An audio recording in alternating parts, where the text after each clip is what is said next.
Group to में हुए हैं न्यूज़ के में बहुत सारे चेंजेस। वो चेंजेस क्या हैं, हमें ग्रुप टू की सेल्फ स्टडी लेनी चाहिए या फिर क्लासेस करनी चाहिए, या फिर हम इसे कैसे प्लान करें, क्या अपकमिंग 100 डेज में हम ग्रुप टू प्लान कर सकते हैं, किस तरीके से कर सकते हैं। सर हम जॉब करते हैं, हम आर्टिकलशिप करते हैं, हम हाउस वाइफ हैं, किस तरीके से हमें ग्रुप टू प्लान करना है, प्लीज़ गाइड सर। तो in this video we will discuss all these things. सबसे पहले वीडियो का बटन लाइक प्रेस नहीं किया तो लाइक कर दीजिए, चैनल को सब्सक्राइब नहीं किया तो सब्सक्राइब कर दीजिएगा। टिल एंड ऑफ एग्जाम में आपको बहुत सारे रिवीजन वीडियो, बहुत सारे टाइप्स और बहुत सारी गाइडेंस जो है वो देने वाला हूँ। और इस वीडियो में जो ऑफ आपको एक गिफ्ट मिलेगा वो है प्लानर, जिसमें आपके न्यूज़ सब्जेक्ट के सारे प्लानर मैं आपको देने वाला हूँ। ये डिस्कस भी करूँगा कैसे होता है, आपके कॉस्टिंग का, आपका एफएम का, आपका इको का, सॉरी इको तो चला गया, एसएम का, सब कुछ जो है मैं प्लानर आपको देने वाला हूँ। प्लस इसको कैसे स्टडी करना है, कितने दिन में करना है, everything I will plan one by one.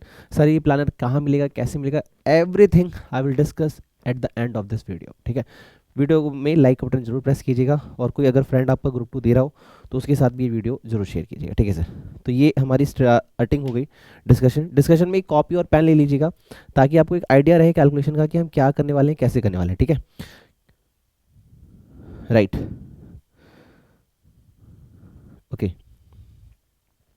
चलिए सर बात करते हैं ग्रुप टू की। ये हमारी डिस्कशन स्टार्ट हो रही है for group two. Group two, okay.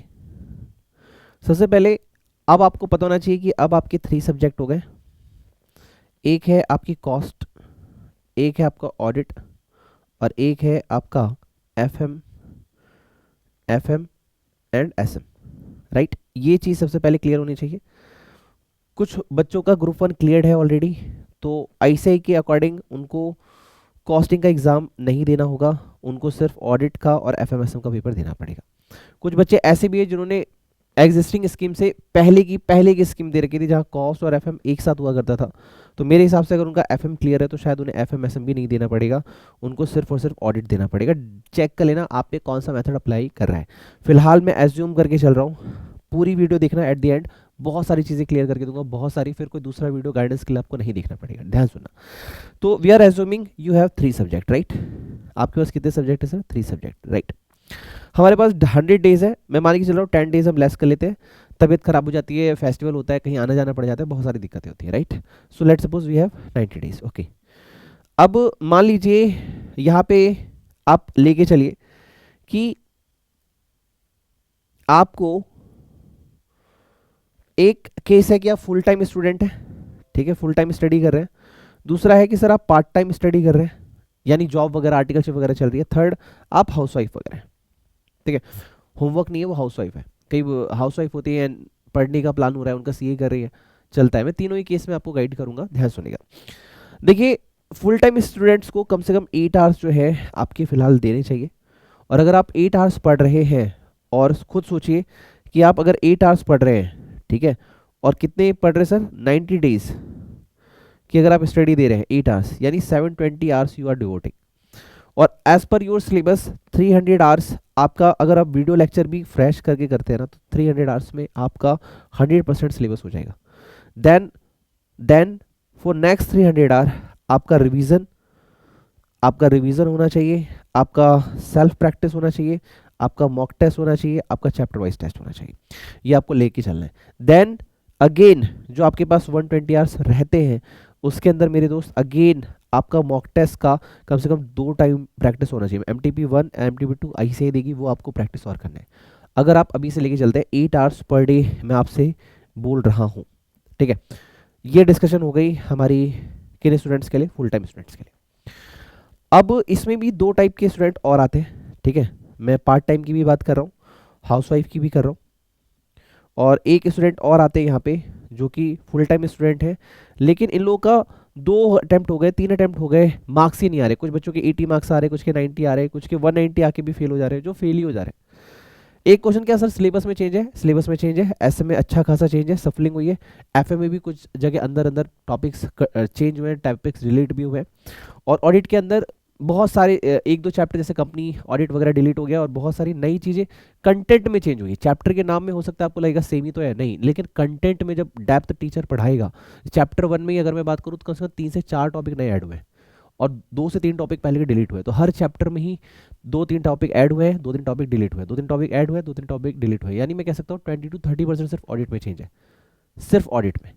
यानी टोटल ओवरऑल देखें तो अगर आपके पेपर की स्कोरिंग 300 मार्क्स की है तो मान के चलिए 50-60 मार्क्स का सिलेबस चेंज है, प्लस आपके 20-30 मार्क्स आप लेके चलिए कि वो पैटर्न बेस है, कि अब जो पैटर्न है वो चेंज हो चुका है। और आपको लगेगा सर मैं खुद से सेल्फ स्टडी कर लूँ, तो अगर आप स्टडी मैट खुद से पढ़ना जानते हैं, स्टडी मैट की हैबिट है कि I can solve study mat fully, I can learn study mat fully at my own cost, तो ही स्टडी आप सेल्फ स्टडी के लिए जाइएगा, वरना किसी टीचर की हेल्प जरूर ले। आगे मैं आपको गाइड करूंगा, सब्जेक्ट वाइज भी पूरी प्लानिंग क्या है, प्लानर वगैरह पूरा डिस्कस करने वाले हैं अभी। सर अब हम सर पार्ट टाइम कर रहे हैं, हमारी जॉब भी चल रही है सर, और हमारी आर्टिकलशिप भी हो सकता है चल रही हो, या फिर और भी मल्टीपल केसेस आपके हो सकते हैं, आप कहीं जॉब कर रहे हो अलग अलग केस में। तो इस केस में क्या होता है सर, मान के चलते हैं आप 6 आवर्स तो पढ़ेंगे ही सर, 6 आवर्स तो पॉसिबल ही नहीं होता। मैं एक एग्जांपल देता हूँ, एक बच्चे ने मुझे बताया सर मैं 11 AM मेरा ऑफिस है, 7 PM तक मेरा ऑफिस है। एक केस ये हो गया, ठीक है। दूसरा केस हम ये ले लेते हैं कि मान लीजिए आपका ऑफिस का टाइम है 10 AM और शाम को आप 8 बजे आते हो। आई डोंट थिंक इससे भी हैवी कोई ऑफिस होगा दोनों ही केस में।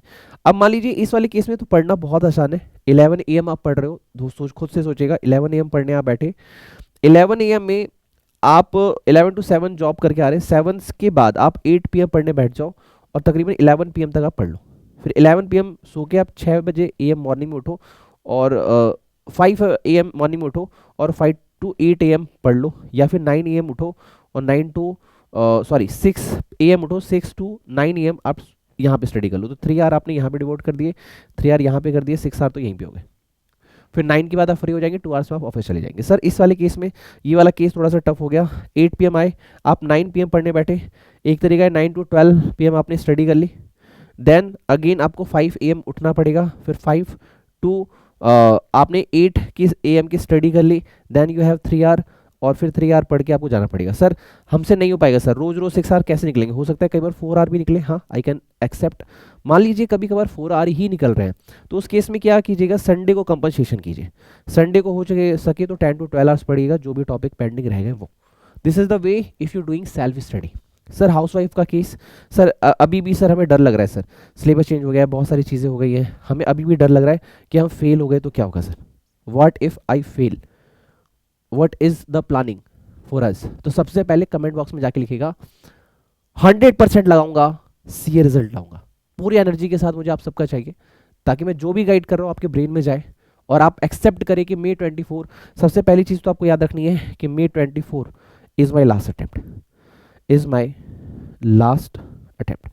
पता है होता क्या है, आप अटेम्प्ट देते हैं लेकिन आपको खुद नहीं बता, अरे भाई नहीं हुआ तो फिर देख लेंगे ना, मम्मी पापा कहते हैं चल कोई बात नहीं हम तेरे साथ हैं, तो फेल हो गया हम देख लेते हैं, फेल हो गया हम देखते हैं, और यही तुम्हारी जिंदगी में चलता रहता है। नहीं, this is your last attempt my dear friend, 100% जान लगा दो, बट सी रिजल्ट लेके आओ। कमेंट बॉक्स में जाके लिखिएगा, आपको एक टीचर का प्रॉमिस आपको पूरा करना है, खुद से वादा करना है कि sir this is my last attempt, I am C A finalist in this attempt, this is my last attempt. Now second thing कि मान लीजिए आपको खुद से पढ़ने में दिक्कत हो रही है, खुद से आप 8 आवर मेंटेन नहीं कर सकते। खुद से पढ़ने में क्या होता है, एक आपको चैप्टर वाइज टेस्ट कब देना है टेंशन होती है, आपको मॉक टेस्ट देना होता है ये प्लानिंग नहीं हो पाती, आपको फुल डे कैसे पढ़ना है ये पता नहीं रहता, आज क्या पढ़ना है टुडे का टॉपिक क्या होता है ये नहीं पता होता, उसके बाद आपको 100% सिलेबस की नई बुक्स में क्या टॉपिक क्या आया है वो नहीं पता होता। सर 100% सिलेबस कवर्ड अप नहीं होता, तो मैंने इसके लिए एक सॉल्यूशन निकाला है। अगर आप 100% पास होना चाहते हैं तो, सबके लिए नहीं है, 100% जिसको पास होना है बस उसके लिए एक गारंटीज पैकेज मैंने बनाया। मैं अभी बालाजी गया हुआ था, नंदीपुर बालाजी, वहाँ पे हवन कर रहा था, तो हनुमान चालीसा पढ़ते हुए मेरे को ख्याल आया कि जैसे अभी क्या होगा, रिजल्ट टाइम में टीचर ऑफर निकालेंगे 500 स्टूडेंट्स पे, आपको पता नहीं चलेगा 500 लेकिन 500 1000 सेल करते हैं, ऑफर निकाल दिया जी कम प्राइस पे 2000 में 1500 में, पता नहीं क्या क्या निकाल देते हैं एज पर चॉइस। लेकिन आप क्या पढ़ोगे उन्हें कोई मतलब नहीं, आप फेल हो पास हो उन्हें कोई मतलब नहीं, कभी आपको कोई पर्सनल रिप्लाई नहीं आएगा, कभी आपके डेली डाउट्स कब सॉल्व होंगे कुछ पता नहीं, उसके बाद आपको कोई मोटिवेशन कोई गाइडेंस नहीं, एक बार कोर्स भेज दिया बस उनकी जिम्मेवारी खत्म, लेक्चर देखो ना देखो उनको कोई टेंशन नहीं। लेकिन मैंने कहा कि नहीं यार ये तरीका गलत है, अगर आप बच्चे से 1 भी रुपये ले रहे हो ना, if you charging 1 rupees from the student, it's your responsibility कि वो बच्चा पास एग्जाम से करके आए, और जब तक वो पास ना हो आप उसका हाथ नहीं छोड़ सकते। तो इसके लिए मैंने संकट मोचन सुपर 30 बैच ये डिज़ाइन किया, संकट मोचन सुपर 30 बैच। संकट मोचन यानी हनुमान जी, सुपर 30 यानी उनके दिए हुए 30 आशीर्वाद जिनका मुझे ख्याल रखना है और उनको पास करवाना है।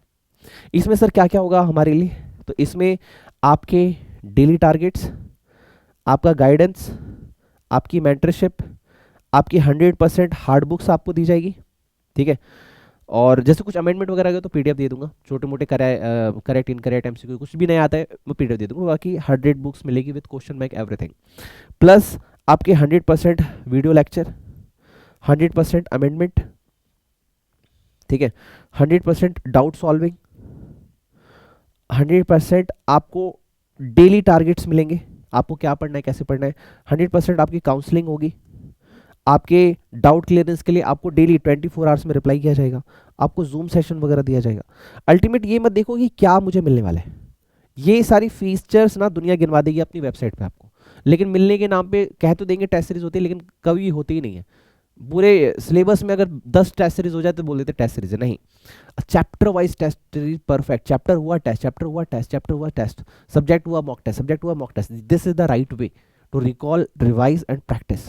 आपको पास क्या सुना है, recall, revise and practice, follow the 3R concept, recall, revise and practice. तो सर इसमें क्या करने वाले हो, तो इसमें कितने एडमिशन लोगे सर, 50, 100, 500? बिल्कुल नहीं, इसमें बस एडमिशन ले रहा हूँ मैं 30 स्टूडेंट्स का, जिसमें से 10 स्टूडेंट्स की सीट ऑलरेडी बुक हो चुकी है, 5 की कंफर्मेशन आ गई जी, आज शाम तक इनरोल कर देंगे, अराउंड 10 to 15 सीट्स ही मेरे पास पेंडिंग है। अगर आप 100% रिजल्ट चाहते हो, अगर आप 100% रिजल्ट चाहते हो कि सर आपको कोई हाथ पकड़ के डेली समझाए, डेली पढ़ाए, डेली गाइड करे, then 100% this batch for you. थोड़ा सा हो सकता है कि आपको लगे कि सर हम ज्वाइन करें नहीं करें, देखो यार 15 सीट है, अब खुद सोचो अगर 90,000 मेरे फॉलोवर है तो 50 सीट भरने में कितना टाइम जाएगा। सर हमें ज्वाइन करना है sir, we are so excited, हमें इस बार 100% पास होना है, ओके। तो व्हाट्सअप नंबर इज 9354719404। अगर आपको ये व्हाट्सअप आपने किया और अगर आपको एडमिशन मिलता है तो तुरंत ले लेना, अदरवाइज अगर ये सीट फुल हो जाती है तो मेरी कोई जिम्मेवारी नहीं है। इसके बाद एक चीज़ सर, मान लीजिए सर आप इसमें बोल रहे हैं 100% रिजल्ट, अगर हम फेल हो गए तो what is if we fail, अगर आप फेल होते हो मेरी 100% जिम्मेदारी है, मैं आपको नेक्स्ट बैच 100% फ्री दूंगा, आपका डेली टारगेट्स, आपका गाइडेंस, आपकी मेंटरशिप, आपकी वीडियो लेक्चर्स 100% फ्री रहेंगे। जब तक आपको इस न्यू सिलेबस में मैं पास नहीं करा देता तब तक आपसे एक सिंगल रुपीज चार्ज नहीं किया जाएगा, दिस इज माई 100% प्रॉमिस। ऐसा नहीं कि आपके बैच खत्म हो गए, क्लास एक्सपायर हो गई, कुछ नहीं, इस बार आप पास तो पास, इस बार रचना है इतिहास। देखो यार दुनिया में शोर मचाना कि मैं फेल हो गया, इससे बढ़िया क्लास में बैठो, घर पे बैठो, और सर प्लानिंग भी आपके हिसाब से, आप हाउस वाइफ है तो प्लानिंग आपके हिसाब से, अगर आप कहीं जाते हैं फर्म में काम करने तो प्लानिंग आपके हिसाब से, अगर आप फुल टाइम पढ़ते हो तो प्लानिंग मैं आपके हिसाब से बना दूंगा, फॉलो आपको करना होगा, डेली अपडेट लूंगा, पढ़ना है नहीं करना है। लेकिन इसका एक रूल याद रखना, गर्दन कटा सकते हैं सर लेकिन अटेम्प्ट नहीं लगा सकते, यानी पास यानी पास यानी पास, दूसरा ऑप्शन है ही नहीं लाइफ में। अगर आपको लगता है कि मम्मी पापा की बहुत इंसल्ट हो गई, बहुत दिल दुखा लिया है, ये मेरी ज़िंदगी का लास्ट ऑप्शन है जो मैं खुद को देना चाहता हूँ और पास होना चाहता हूँ, apply now and WhatsApp number 9357199404 पे अभी कर लेना, क्योंकि अगर ये मिस कर दिया, सीट निकल गई, दोबारा ऑफर नहीं मिलेगा। सर कब तक ये एडमिशन चल रहे हैं, तो सर 14-15 लास्ट डेट है एनरोलमेंट की, 16 से मैं अपने बच्चों को गाइड करना, पढ़ाना और स्टेप आगे ले लूँगा। मेरे पास इतना टाइम नहीं है सर, ऑफर खेलते रहो। आगे टीचर क्या करेंगे, आज लास्ट डेट है, 2 दिन बाद कहेंगे बच्चों की स्पेशल डिमांड पे भी एक्सटेंडेड द ऑफर, नहीं सर सेल चल रही है, उन्हें कोई मतलब नहीं है तुम्हारे दुख दर्द से, बट मैं चाहता हूँ कि तुम आओ तो पास होके जाओ। So this batch 100% for you, okay. चलिए सर ये सारी चीज़ें मैंने आपको बता दी कैसे पढ़ना है। अब मैंने आपको फुल टाइम बता दिया, पार्ट टाइम बता दिया, सर हाउस वाइफ वगैरह कैसे पढ़ेंगे। देखो ये हाउस वाइफ के केस में क्या होता है ना, जैसे आप मॉर्निंग में 1 आवर निकाल सकते हैं, जैसे कुछ हाउस वाइफ कहती है सर हम 6 बजे उठते हैं घर के काम करने के लिए, तो आप 1 आवर पहले उठ जाओ, आप 5 AM उठ के स्टडी स्टार्ट कर सकते हैं। एक जनरल बता रहा हूँ, अलग अलग हाउस वाइफ का अलग अलग केस होता है, जैसे स्टूडेंट का होता है। अब मान लीजिए आपके 9 to 10 जो है सारे काम खत्म हो गए, फिर आप क्या कर सकते हैं 11 to 2 PM एक बार स्टडी कर लिया आपने, फिर आपके बच्चे वगैरह या घर पे खाना पीना खिलाना होता है, जो भी आप बिजी हो गए, उसके बाद आप कोशिश कीजिए जैसे शाम को 5 to 7 एक बार आपने पढ़ लिया थोड़ा बहुत, फिर आपने सबको खाना पीना खिला दिया, कवर अप हो गया, फिर रात में 1 आवर पढ़ लिया, ऐसे करके आपको 5 to 6 आवर देने, अगर आप दो तो आप 100% पास हो जाओगे। तो सर ये जो संकट मोचन आप बता रहे हो, चाहे हम आर्टिकलशिप कर रहे हैं कुछ भी कर रहे हैं, क्या सबके लिए, हाँ जी सबके लिए, बट 100% देना है। मैं एक सिंगल सेकंड का एक्सक्यूज नहीं सुनूंगा कि मैं नहीं कर पाया, नहीं कर सकता, नहीं, पास मतलब पास, रचना है इतिहास, ओके। चलो इतने सारे गाइडेंस के बाद आगे बढ़ते हैं मेरे दोस्त, और अब हम बात करेंगे आपके ग्रुप 2 के सब्जेक्ट की। तो sir we have around 30 days पर सब्जेक्ट। तो सर 11 चैप्टर है, 11 चैप्टर, अगर हम इसे पढ़ें तो कितने दिन में हो जाना चाहिए? सर अगर आप पर चैप्टर को भी 2 डेज भी देते हैं ना, तो 11 इंटू 2 यानी अराउंड 22 डेज में आपका सिलेबस खत्म हो जाएगा। कुछ चैप्टर तो है एक दिन वाले भी हैं, छोटे छोटे चैप्टर जैसे डॉक्यूमेंटेशन का टॉपिक, कमीशन रिव्यू का टॉपिक, ऑडिट, एक एक दिन के चैप्टर है। 22 डेज में हायर साइड ले रहा हूँ, 25 डेज में आपका सिलेबस हो जाना चाहिए 100% विथ क्वेश्चन बैंक। ठीक है, उसके बाद आपको इसको अगेन 5 डे में रिवीजन देना है, फिर अगेन 2 डेज में रिवीजन देना है, साथ में साथ लेके चलना है कि आपको पढ़ते समय ये फिल करना है। ये प्लानर जो है मैं आपको दूंगा, डोंट वरी, कैसे दूंगा उसका भी मैं अभी लास्ट में बता दूंगा आपको कैसे मिलने वाला है। आपको साथ के साथ फिल करना है कि पहली बार मैंने पढ़ा तो कितना टाइम लगेगा, डायरेक्ट डिवाइड बाय 2 कर देना, हाफ टाइम देना है नेक्स्ट रिवीजन के लिए, फिर जो सेकंड रिवीजन लगा उसके हाफ टाइम देना है आपको थर्ड रिवीजन में। इस तरीके से स्टार्टिंग से लेकर एंड तक आपको प्लान करना है, राइट। इसके बाद हम करेंगे कॉस्ट एंड मैनेजमेंट के बाद, टोटल 15 चैप्टर है, या this is the strongest subject. देखिए ये आपका 25 डेज में हो सकता है। ऑडिट की अगर मैं बात करूँ 25 डेज में हो जाएगा, राइट। बट अगर मैं कॉस्टिंग की बात करूँ तकरीबन 45 डेज तो इसी को चाहिए। देन एफएम की अगर मैं बात करूँ तो FM can you complete in 20 days and SM you can complete in 10 days, यानी सबसे ज़्यादा टाइम इसी को देना है, यहाँ से जो भी टाइम बचेगा वो इसी को देना है। तो कॉस्टिंग में अगर 15 चैप्टर है तो भैया अच्छा खासा टाइम इसमें लग जाता है, तकरीबन 40 टू 45 डेज तो इसको लेके ही आपको चलना चाहिए कि भैया ये बड़ा सब्जेक्ट है, टाइम लेगा। जैसे इंट्रोडक्शन टू कॉस्ट थ्योरी है, कोई मटेरियल और एम्प्लॉय और ओवरहेड तक से तकरीबन 5 डेज तो इसी के लिए चाहिए। Activity cost sheet and cost accounting unit and batch and job costing आप 7 डेज इसके लिए लेके चलिए। उसके बाद प्रोसेस ऑपरेटिंग जॉइंट सर्विस, यहाँ तक सर्विस कॉस्टिंग तक तकरीबन कम से कम 5 डेज इसके लिए लेके चलिए। देन स्टैंडर्ड मार्जिनल बजट, इसके लिए कम से कम आपके पास 5 डेज होने चाहिए, यानी 5, 5, 10, 15 और ये 22 डेज अराउंड यहाँ पे आ रहा है, लेकिन 25 डेज आप लेके चल सकते हैं। Then you have to revise in again 5 days, then you have to revise again in 2 days. जो भी टाइम आपको फर्स्ट टाइम लगा हाफ कर दीजिए सेकंड रिवीजन में, देन हाफ कर दीजिए थर्ड रिवीजन में। सर करना नहीं होता, अगले रिवीजन में ऑटोमेटिक वो हाफ होता चला जाता है, लेकिन कोशिश क्या करिएगा, करना कैसे, चैप्टर पढ़ा, chapter wise test, then mock test, subject खत्म होती है मॉक टेस्ट। ठीक है, चैप्टर मतलब 15 टेस्ट अब तक अगर आप मेरे साथ ज्वाइन करते पता है 11 टेस्ट तो यहाँ हो गए आपके, 15 टेस्ट ये हो गए, 26 टेस्ट तो यहीं पे हो गए। फिर आप जब एफएम शुरू करोगे तो 9 टेस्ट यहाँ पे, 25 प्लस 9 कितने हो जाते हैं sir, 34 and 5 this is 39 test तो चैप्टर वाइज टेस्ट होंगे, यानी 40 test chapter wise test plus mock test पर सब्जेक्ट, यानी 50 टेस्ट पर ग्रुप आपको कम से कम देने हैं। बोथ ग्रुप में 150 टेस्ट, ग्रुप 1 ग्रुप 2 में 50-50 टेस्ट, राइट। ओके, तो सर इस तरीके से हमने कर लिया। सर एफएम में क्या है, एफएम में देखो source of finance and types of finance, ये सब थ्योरी सब्जेक्ट है। फाइनेंशियल एनालिसिस इसका नाम है, लेकिन इसको हम रेशियो एनालिसिस बोलते हैं, कॉस्ट ऑफ कैपिटल बोलते हैं, और कैपिटल स्ट्रक्चर बोलते हैं, लीवरेज बोलते हैं। देखो ये अपने आप में 7 डेज का टॉपिक है। देन इन्वेस्टमेंट डिसीजन अपने आप में 2 डेज तो कम से कम लगेंगे। मैनेजमेंट ऑफ वर्किंग कैपिटल ये भी 2 डेज का टॉपिक है। डिविडेंड डिसीजन 1 डे का टॉपिक है, यानी 7 टू ये तकरीबन आपका 15 डेज में हो जाएगा। Revision you can complete in 5 days, then you can again revise in 2 days. Sir क्या पॉसिबल है, मैं 100% बोलता हूँ पॉसिबल है, लेकिन वही कहते हैं ना, देखो महाभारत अर्जुन जीत सकता है लेकिन कृष्ण के बिना नहीं, कृष्ण का मार्गदर्शन चाहिए। चाणक्य अगर ना होता तो कभी चंद्रगुप्त जीत नहीं पाता। हर स्टोरी में हीरो के साथ एक उसका गाइडर होता है, एक उसका मेंटर होता है जो उसको पास कराता है। ये संकट मोचन सुपर 30 बैच है, ये मुझे हनुमान जी ने कहा तो मैंने आपको कह दिया कि भैया एक छोटा सा बैच बना रहा हूँ, मुझे कोई ऑफर नहीं निकालना, बस मैं खुश हूँ, जो आए वो पास होके जाए, इससे बड़ी खुशी मेरे लिए दूसरी कुछ नहीं है। नाउ एसएम में आपके 5 चैप्टर हो गए, ये आपके लिए 5 स्टार टॉपिक है, स्कोरिंग टॉपिक है। अगर 2 डेज भी पर टॉपिक लेके चलते हैं, 2 डेज पर टॉपिक, 2 डेज पर टॉपिक, 2 डेज टॉपिक, मान लीजिए 10 डेज आपने पढ़ा तो 15 डेज में क्या हो गया आपका एफएम और एसएम हो गया लेट्स सपोज 10 डेज में, तो ये 25 डेज में तकरीबन आपका कंप्लीट हो जाएगा। और again revision 5 days, again revision 2 days, इस तरीके से करके आपको इसको कंप्लीट करना है। सर ये प्लानर कहाँ मिलेगा, तो प्लानर के लिए हमारा नंबर है 9354719404, ठीक है, व्हाट्सएप नंबर, इस पर मैसेज कर देना। पहले तो अपना फुल नेम भेजना, फिर आप बोलना सर प्लानर चाहिए, आपको प्लानर दे देंगे। और अगर किसी को संकट मोचन सुपर 30 बैच में आना है, अगर आप 100% सीरियस हो कि सर May 24 मेरी लाइफ का लास्ट अटेम्प्ट है सर, और मम्मी पापा को दुख नहीं दिला सकता और उनको नहीं रुला सकता सर, इस बार 100% पास करना है, then text me now on 9357199404। अगर हमारे पास अभी सीट बची रही तो आपको एडमिशन जरूर दिया जाएगा, और नहीं बची रही तो सॉरी इन एडवांस, अभी सॉरी बोल देता हूँ। Wish all the best, god bless you, take care and bye bye.